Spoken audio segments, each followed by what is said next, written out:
அமெரிக்கால ரொம்ப நாளைக்கு அப்புறமா இந்த ஷாப்பிங் போறேங்க. இந்த ஒரே ஒரு நிமிஷம் தூங்குறதுல அவ்வளோ சந்தோஷம் அப்படிங்கிற மாதிரி அடிக்கிற அலாரத்தை அப்படியே ஆஃப் பண்ணி 5 நிமிஷம் கழிச்சு கிடக்கிட எந்திரிச்சு வந்து தாங்க கிச்சனுக்குள்ள வேலையை பார்க்க ஆரம்பிப்பேன். பேக் டைப் ஆஃப் மசாலா எதுவுமே ஆட் பண்ணாம சிக்கன் பிரியாணி தான் பண்ண போறோம். இன்ஸ்டா பாட்ல எப்படி பண்றது அப்படிங்கிற மாதிரி ஸ்டெப் பை ஸ்டெப்பா பார்க்கலாங்க. சில நேரம் நாம தான் பசங்களை பார்த்துப்போம் அப்படின்னு நினைச்சிட்டே இருப்பேங்க. ஆனா இல்ல, இன்னைக்கு கடைக்கு போகும்போது தான் எனக்கு ஃபீல் ஆச்சு அவங்க தான் என்ன கைட் பண்ணி கூட்டிட்டு போறாங்கிற மாதிரி. சம்மர்ல 3 மாசம் லீவ் விட்டுருக்காங்க. இந்தியாவுக்கு நீங்க போகலையா அப்படிங்கிற மாதிரி கொஸ்டின்ஸ் கேட்டிருக்கீங்க. எல்லாத்துக்கும் இந்த வீடியோல ரிப்ளை பண்ணியிருக்கீங்க. எல்லாரும் எப்படி இருக்கிறீங்க? Welcome back to Mahi journey. என்னோட சேனலை சப்ஸ்கிரைப் பண்ணி பார்க்குற அத்தனை நல்ல உள்ளங்களுக்கும் என்னோட கனிவார்ந்த நன்றிகள். அமெரிக்காவில் என்னுடைய ஒரு நாள் அப்படிங்கிற மாதிரி தாங்க அந்த பிளாக் கொண்டு வந்திருக்கேன். வழக்கம் போல தாங்க இன்னைக்கு காலையில் 6 மணிக்கு அலாரம் வச்சு ஃபைனலாக 6:30க்கு தாங்க எழுந்திரிச்சேன். 6 மணிக்கு வச்சுட்டு ஒரு 4-5 தடவை ஹஸ்பண்ட் கிட்ட சொல்லியிருப்பேன் நைட்டே என்னை வந்து சீக்கிரமாக எழுப்பி விட்ருங்க, இல்லைனா எனக்கு கில்ட்டி ஃபீலிங் வந்து இருந்துகிட்டே இருக்கும் அப்படின்னு சொல்லிட்டு. ஏன்னா இப்போ வந்து எங்கள் எல்லாருக்குமே லீவு, ஹஸ்பண்ட்க்கு மட்டும்தான் ஆஃபீஸ். அவங்க வந்து ஆல் டே ஆஃபீஸ் போகணும். இன்னைக்காவது வாரத்தில் 2 நாள் நம்ம டயர்ட் ஆகிடுச்சின்னு சொல்லிட்டு கொஞ்சம் நேரம் எக்ஸ்ட்ரா தூங்கிட்டோம் அப்படின்னா அவங்க வந்து 8:45 போல் வீட்டிலேருந்து மேக்ஸிமம் கிளம்பிடுவாங்க. கொஞ்சம் லேட் ஆகிடுச்சு சமைக்கிறதுக்கு அப்படின்னா ஒரு 9 o'clock போல் கிளம்பிடுவாங்க. அதனால அன்னைக்கு சமையல் வந்து பண்ணி கொடுக்கல அப்படின்னா எனக்கு ஒரு கில்ட்டி ஃபீலிங்ஸ் இருந்துகிட்டே இருக்கும். நாம் சமைச்சு சாப்பிட்டோமே, அவங்களுக்கு இன்றைக்கி பண்ணி கொடுக்கலையே அப்படின்னு சொல்லிட்டு. பட் அதுக்காக எல்லா நாளும் பர்ஃபெக்டாக கொடுத்துருவோனான்னு கேட்டிங்கன்னா இல்லைங்க, என்றைக்காவது ஒரு நாள் நான் தூங்கிடுவேன். அந்த டே என்ன பண்ணுவாங்க அப்படின்னா ஹஸ்பண்ட் வந்து அன்றைக்கி ஆஃபீஸில் போய் சாப்பிட்டுப்பாங்க. அப்படி இல்லைன்னா முந்தின நாள் நைட் என்ன இருந்ததோ அதை கொஞ்சம் எடுத்துகிட்டு போய் திரும்ப சூடு பண்ணி சாப்பிட்டுப்பாங்க. அங்கே வந்து ஆஃபீஸில் அவன்லாம் இருக்குங்க. மாவுக்கு வந்து இந்த வாரம் காலி ஆயிடுச்சு. சரி இன்னைக்கு காலையில் போட்டலாமே அப்படின்னு சொல்லிட்டு சமையல்லாம் முடிச்சு ஒரு அரௌண்ட் ஒரு 11 o'clock இருக்குங்க. நான் அப்போ வந்து பசங்களை வந்து காஸ்கோ ஷாப்பிங் கூட்டிகிட்டு போகலான்னு சொல்லிட்டு கிளம்பிட்டு இருந்தேன். அந்த டைமில் மாவுக்கும் ஊற போட்டலான்னு சொல்லிட்டு அந்த ஒர்க்கையும் முடிச்சிட்டேங்க. காலையில் 6:30க்கு எந்திரிச்சதுக்கப்புறம் என்னென்ன பண்ணேன், ஸோ இன்றைக்கி நான் உங்களுக்கு என்ன ரெசிபி கொண்டு வந்திருக்கேன் அப்படிங்கிறது அந்த வீடியோ. நேற்று வந்து ஈவினிங் வரும்போது ஆஃபீஸ்லேருந்து ஹஸ்பண்ட் வந்து சிக்கன் வாங்கிட்டு வந்திருந்தாங்க. நீங்கள் நைட்டே சிக்கன் வாங்கி வச்சுருவீங்களா அப்படின்னு கேட்டிங்கன்னா இங்கே வந்து கடையில் வந்து 10 மணிக்கு தாங்க ஓப்பன் பண்ணுவாங்க. அந்த டைமில் ஆஃபீஸில் இருக்கிறனால அவங்க போய் வாங்க முடியாது. அதனால நான் மேக்ஸிமம் முந்தின நாளே வாங்கி தாங்க வச்சுப்போம். ஒரு முழு கோழியும் இருக்கிறனால கொஞ்சம் கட்டியான கிரேவி மாதிரி பண்ணிவிட்டு அப்புறம் கொஞ்சம் சிக்கன் பிரியாணி மாதிரி பண்ணிடலாம் இன்ஸ்டா பாட்டில் அப்படிங்கிறது தான். நீங்கள் இந்த மாதிரிலாம் பண்ணியிருக்கீங்களாங்க? காலையில் எவ்வளோதான் அலாரம் அடித்தாலும் அந்த ஸ்னூஸில் போட்டு நம்ம தூங்குறோம் இல்லைங்க, அந்த ஒரு நிமிஷம் ஹஸ்பண்ட் வந்து 6 மணிக்கே எழுப்பி விடுவாங்க. நான் அதுலேயும் ஒரு நிமிஷம்னு சொல்லிட்டு 6:20 வரைக்கும் இழுத்துருவேன். அதுக்கப்புறம் ரொம்ப ஸ்ட்ரிக்டாக நீ எந்திரிக்கிறியா, இதுக்கப்புறம் நான் எழுவ மாட்டேன் அப்படிங்கிற மாதிரி சொல்லுவாங்க. ஸோ ஃபைனலாக சரி எந்திரிச்சிருவோம், அப்படி இல்லைன்னா இன்றைக்கி ஹோல் டே நம்ம கில்ட்டி ஃபீலிங்லேயே இருந்த மாதிரி இருக்கும் அப்படின்னு சொல்லிட்டு ஓடிடுவேங்க. இன்றைக்கி இந்த நாள் ஃபுல்லாக எந்த மாதிரி போனது அப்படின்னு சொல்லிட்டு நம்ம சமையல் பண்ணிகிட்டே பேசலாங்க. ஃபஸ்ட்டு வந்து நான் சிக்கன் கிரேவி மாதிரி தான் பண்ணலாம், பட் கொஞ்சம் கட்டியாக பண்ணுற மாதிரி தான் பிளான் பண்ணி சிக்கன் எல்லாமே தனித்தனியாக பிரித்து வச்சேன். கொஞ்சமாக மஞ்சள் பொடி உப்பு போட்டு லைட்டாக வெந்நீர் தண்ணியில் கழுவிட்டு அதுக்கப்புறம் நான் வந்துட்டு நிஞ்சா கிராண்ட் கிச்சன் சிஸ்டம்லேயே ஃபைனாக சாப் பண்ணிவிட்டேன். நார்மல் சாப்பரில் கூட சாப் பண்ணலாங்க, இல்லை கையிலவே சாப் பண்ணி போட்டுக்கலாம். நான் கட்டியாக கிரேவி மாதிரி வரணும் அப்படிங்கிறனால சிக்கனுக்கு வந்து இன்றைக்கி கொஞ்சம் வெங்காயம் அதிகமாக தான் சேர்த்துருக்கேன். 2 வெங்காயம் போல் பல்லாரி வெங்காயம், குண்டு வெங்காயம் எடுத்தேன். வெங்காயம், பச்சை மிளகாய், கருவேப்பிலை, மல்லி இலை, புதினா இதெல்லாம் சேர்த்து நான் ஃபைனாக சாப் பண்ணி கொஞ்சமாக நல்லெண்ணெய் விட்டு வெங்காயம் வதங்கினதுக்கப்புறமா சிக்கனை லைட்டாக போட்டு கிளறி விட்டுட்டு அதுக்கப்புறம் நான் மசாலா பேஸ்ட் மாதிரி அரைச்சி ஆட் பண்ணியிருக்கேன். எந்த டைப் ஆஃப் பொடி டைப் ஆஃப் மசாலாவுமே நான் ஆட் பண்ணலங்க. நான் மேக்ஸிமம் யூஸ் பண்ணவே மாட்டேன். ஃபைனலாக கொஞ்சம் ஒரு பிஞ்ச் ஆஃப் கரம் மசாலா போட்டு கொஞ்சம் தண்ணி விட்டு விசில் விட்டுடலாம். 5லேருந்து 6 விசில் விட்டோன்னா கொஞ்சம் கட்டியான கன்சிஸ்டன்சியில் சிக்கன் கிரேவி ரெடி ஆயிரும். அப்புறம் சைடில் இன்ஸ்டா பாட்க்கு மோட்லாம் செட் பண்ணிடலாம். பாட்டில் சாட்டே மோடோ அப்படின்னு சொல்லிட்டு ஒரு மோடு இருக்குங்க. அந்த பட்டனை கிளிக் பண்ணோம் அப்படின்னா லைட்டாக நம்ம வந்து வதக்கிக்கலாம். கடுகு, உளுந்தம் பருப்பு ஃபஸ்ட்டு நம்ம என்னென்ன பேசிஸ் ஆஃப் தாளிக்கிறோமோ அது எல்லாமே போட்டு தாளிச்சுக்கலாம். நான் வந்து இன்றைக்கி 23 minutes வந்து தாளிக்கிறதுக்கு செட் பண்ணியிருக்கேன். வெங்காயம் எல்லாம் வதக்கிடலான்னு. டெம்பரேச்சரும் நம்ம கூட்டிக்கலாம், ஹை அப்புறம் லோ அப்படின்னு சொல்லி. 23 நிமிஷம் அங்கே தாளிக்க போகிறீங்க அப்படின்னு கேட்டிங்கன்னா நான் 5 நிமிஷம் கூட நம்ம செட் பண்ணிக்கலாங்க. டெம்பரேச்சர் நமக்கு எப்படி வேணுமோ அந்த மாதிரி செட் பண்ணிக்கலாம். இன்றைக்கி நிறைய மசாலாலாம் போட்டு பிரியாணி பண்ணலைங்க. நானே என்கிட்ட இருக்கிற மசாலா ஐட்டம்ஸை மையா அரைச்சி ஊற்றி தாங்க இன்றைக்கி நான் சிக்கன் பிரியாணியே பண்ண போகிறேன். எந்த கைண்ட் ஆஃப் மசாலா பொடியுமே ஆட் பண்ண போகிறது கிடையாது. ஃபஸ்ட்டு இன்ஸ்டா பாட் லைட்டாக பேஸ் சூடானோடனே நான் பட்டர் ஆட் பண்ணியிருக்கேன். வெங்காயம் நீங்கள் சாப்பர்லையும் சாப் பண்ணிக்கலாம், இல்லை கையிலையும் சாப் பண்ணிக்கலாம். இன்றைக்கி நான் வந்து நிஞ்சா கிராண்ட் கிச்சன் சிஸ்டமில் தான் ஃபைனாக சாப் பண்ணி எடுத்திருக்கேன்.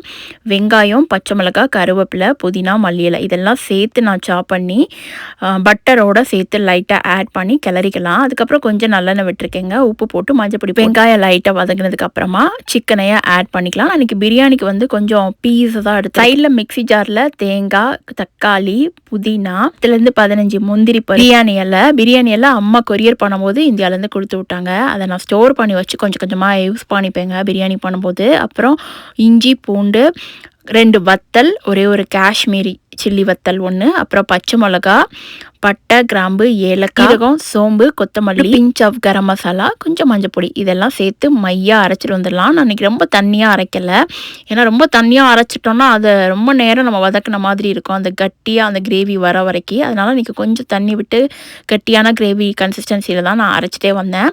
சிக்கனோடு சேர்த்து அந்த மசாலாவை ஆட் பண்ணிவிட்டு கொஞ்சம் நேரம் கிளறி விட்டுட்டு, அப்புறம் நான் இன்றைக்கி பாஸ்மதி ரைஸ் தாங்க எடுத்திருக்கேன், அதையும் சேர்த்து கிளறி விட்டுடலாம். இது அப்படியே கொஞ்சம் நேரம் நான் அந்த 25 மினிட்ஸ் மோட் செட் பண்ணியிருக்கேன் இல்லைங்க, இந்த தாளிக்கிறது எல்லாமே அந்த மோட்லேயே செட் பண்ணி முடிச்சிடுவேன். ஸோ முடிஞ்சோடனே அது வந்து ஆட்டோமேட்டிக்காக ஆஃப் ஆயிரும். சொல்கிறது அந்த சாட்டே மோட் 25 மினிட்ஸ் செட் பண்ணியிருந்தோம்லங்க, அது வந்து முடிஞ்சிருச்சு. இப்போ நான் அதுக்கப்புறம் ரைஸ் மோடில் போட்டு கீப் வார்ம் செட் பண்ணிவிட்டு 20 மினிட்ஸ் ஹையில் வச்சு ஸ்டார்ட் பண்ணிடுவேங்க. ஸோ டெம்பரேச்சர் வேணால் நீங்கள் லோவில் கூட வைக்கனா கூட வச்சுக்கலாம், இல்லை 20 மினிட்ஸ் வேணாம் எனக்கு 10 மினிட்ஸ்லேயே ரெடி ஆகணும் நீங்கள் வச்சிங்கன்னா கூட டைம் செட் பண்ணிங்கன்னா கூட வந்துடும். இன்ஸ்டா பாட்டில் பிரியாணி மட்டும் இல்லைங்க, எல்லா டைப் ஆஃப் டிஷ்ஷஸ்மே நான் ட்ரை பண்ணியிருக்கேன். குக்கரோட அதை ஹேண்டில் பண்ணுறதுக்கு ரொம்பவே ஈஸி. ஒரு டைப் ஆஃப் மசாலா இல்லாமல் தான் நான் இன்றைக்கி பிரியாணியுமே ரெடி பண்ணியிருக்கேன். எல்லாமே நம்மளே அரைச்சி ஊற்றி பண்ணியிருக்கனால பிரியாணி அவ்வளோ டேஸ்ட்டாக வரும். இட்ஸ் லைக் ஒரு ப்ரோட்டீன் பேக் பிரியாணி அப்படின்னே சொல்லலாங்க. ஏன்னா சிக்கன் ஆட் பண்ணியிருக்கோம், கேஷ்யூ நட் ஆட் பண்ணியிருக்கோம், பாஸ்மதி ரைஸ் இல்லை, இன்றைக்கி நார்மல் நான் ஜீரக சம்பா ரைஸ் தான் ஆட் பண்ணியிருக்கேன். சைடில் சிக்கனுக்கு வந்துட்டு கட்டியான கிரேவி, அப்புறம் முட்டை, இதுதான் நான் லஞ்ச் வந்து ஹஸ்பண்ட் கொடுத்து விடலான்னு சொல்லிட்டு பேக் பண்ணுங்க. ஆக்சுவலி பசங்க 2 பேரும் தூங்கிட்டு இருக்காங்க, அவங்க எந்திக்கிறது ஒரு 8:40 8:50க்கு தான் எந்திப்பாங்க. அதுக்குள்ளே நான் ஹஸ்பண்ட்க்கு லஞ்சை பேக் பண்ணி அவங்கள வந்து நான் ஆஃபீஸ்க்கு கிளப்பிட்டு அதுக்கப்புறம் பசங்களை எழுப்பி அவங்கள ப்ரஷ் பண்ண சொல்லிவிட்டு அதுக்கப்புறம் அவங்களுக்கு சாப்பாடு பிரேக்ஃபாஸ்ட் வந்து ஃபீட் பண்ணுவேன். இப்போ தான் பசங்க அவங்களே கொஞ்சமாக எடுத்து சாப்பிட ஸ்டார்ட் பண்ணியிருக்காங்க. லாஸ்ட் இயரை விட இந்த இயர் கொஞ்சம் ஓகே சேஞ்சஸ் வந்து ஃபீல் பண்ணுறேன். ரணதீரன் வந்து பார்த்திங்கன்னா 4th கிரேட் போகிறான், மித்துலன் வந்துட்டு 2nd கிரேட் போகிறாங்க. என்னங்க 4ஆம் கிளாஸ் படிக்கிற பையனுக்கு இன்னும் ஊட்டிகிட்டு இருக்கீங்களா அப்படின்னு கேட்டிங்கன்னா, எனக்கும் அது ரொம்ப பிடிக்கும். ரொம்ப நேரம் ஆனாலும் பசங்க வந்து ஃபில்டாக சாப்பிட்ட ஒரு ஃபீல் வந்து எனக்கு இருக்கும். அதனால நான் கொஞ்ச நாள் இப்போ ஒரு காலையில் நான் பசங்களே சாப்பிட்டாங்கன்னா மதியம் வந்து நான் ஃபீட் பண்ணுவேன், அப்புறம் நைட் வந்து அவங்களே சாப்பிட சொல்லுவேன். இந்த மாதிரி கொஞ்சம் ஒரு நேரம் விட்டு ஒரு நேரம் இப்போ தாங்க சொல்லி கொடுக்குறத. இதுக்கப்புறம் நான் யாருக்குங்க ஊட்ட போகிறேன், என்னோடய பையனுக்கு எனக்கு ஊட்டுறது எனக்கு ஹாப்பி தான் அப்படிங்கிற மாதிரி ஒரு ஃபீல் இருக்கும். அவங்க வந்து ஃபுல்ஃபில்டாக சாப்பிட்ட ஒரு ஹாப்பினஸும் எனக்கு இருக்கும். இல்லைன்னா சாதத்தை மட்டும் சாப்பிட்டுட்டு அதை வந்து பீன்ஸ் அதெல்லாம் அப்படியே வச்சுருவாங்க. நம்ம ஊட்டினோன்னா நான் சாதம் கம்மி பண்ணிவிட்டு குழம்பு பொரியலெல்லாம் அதிகமாக சாப்பாட்டுக்குள்ளே வச்சு ஊட்டிடுவேன். ஸோ அதனால் ஒரு தடவை கொடுத்து ஒரு தடவை அவங்களே சாப்பிட விடுற மாதிரி இப்போ தாங்க பழக்கி கொண்டு வந்துட்டு ஹஸ்பண்ட்க்கு லஞ்ச் பேக் பண்ணிடலாம் அப்படின்னு சொல்லிட்டு பசங்க எழுந்திரிச்சோடனே ஹஸ்பண்ட் வந்து ஆஃபீஸ் கிளம்பிடுவாங்கங்க. சம்டைம்ஸ் என்னை கூட எழுப்ப மாட்டாங்க, டிஸ்டர்ப் பண்ணாமல் அவங்களே மார்னிங் என்ன இருக்கோ அதை சமைச்சு சாப்பிட்டுட்டு கிளம்பிடுவாங்க. பட் அந்த மாதிரி அவங்க சமைச்சு சாப்பிட்டு கிளம்புனாங்கன்னா எனக்கு ரொம்பவே கில்ட்டி ஃபீலிங்காக இருக்கும். அதுக்கப்புறம் நாங்கள் சமைச்சு சாப்பிட மாட்டோம்ல, நல்லாவே சாப்பிட்ருவோம். பட் அந்த ஒரு கில்ட்டி ஃபீலிங் இருந்துகிட்டே இருக்கும், கொடுக்கலன்னு சொல்லிட்டு.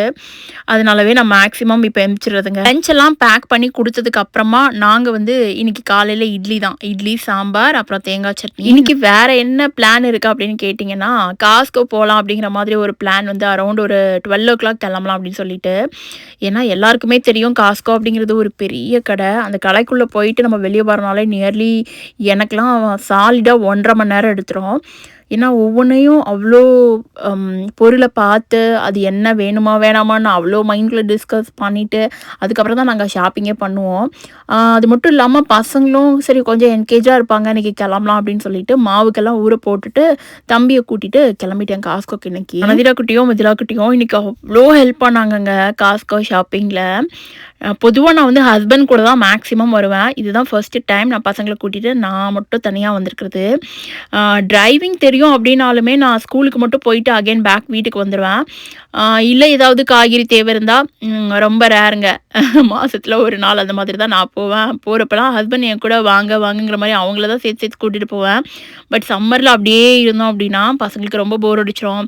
அவங்கள சம்டைம்ஸ் வாரத்துல ஒரு 3 நாளாவது ஏதாவது ஒரு கடைக்கு கூட்டிட்டு போலாம் அப்படிங்கிற மாதிரி தான் பிளான்ல இப்ப கூட்டிட்டு போறேங்க. பசங்க வந்து இன்னைக்கு ஒவ்வொரு பொருளையும் பார்த்துட்டு, அ இது என்ன பிரைஸு, இது எந்த மாதிரி லெதர்ல பண்ணியிருக்காங்க அப்படிங்கிற மாதிரிலாம் இன்ஸ்ட்ரக்ஷன்ஸ்லாம் ரீட் பண்ணி பார்க்க ஆரம்பிச்சுட்டாங்க.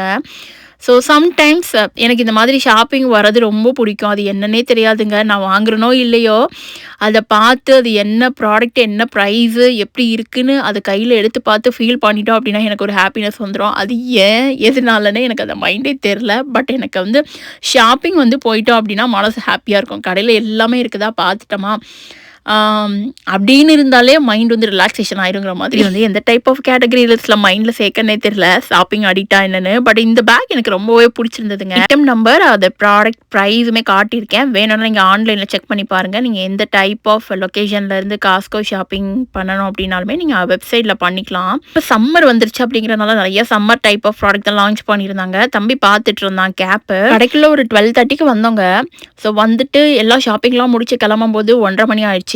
ஸோ பசங்களுக்கு கொஞ்சம் பசிக்க ஆரம்பிச்சு. தம்பி 2 பேரும் நான் பீஸா சாப்பிட்றேன் அப்படின்னு சொன்னாங்க. ஸோ மித்துலனுக்கு வந்துட்டு சீஸ் பீஸா, ரணாதீரனுக்கு பெப்பரோனி பீஸா. பசங்க 2 பேரும் அவ்வளோ ஹெல்ப் பண்ணாங்க இன்னைக்கு.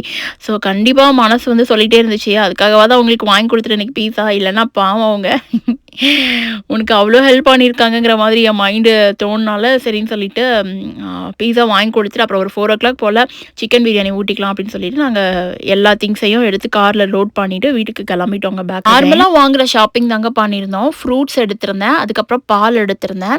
ஸோ அது போக தம்பி வந்து ஒரு கேக் எடுத்திருந்தான். குட்டியாக ஒரு சீஸ் கேக் மாதிரி அங்கே வந்து டெமோக்கு வச்சுருந்தாங்க. அந்த கேக் சாப்பிட்டு பார்க்கும்போது நல்லா இருந்தது. அதனால அந்த ஒரு type of brand cheese cake எடுத்திருந்தாங்க. நான் அதை வந்து ஷார்ட்ஸில் உங்களுக்கு ஷேர் பண்ணுறேங்க.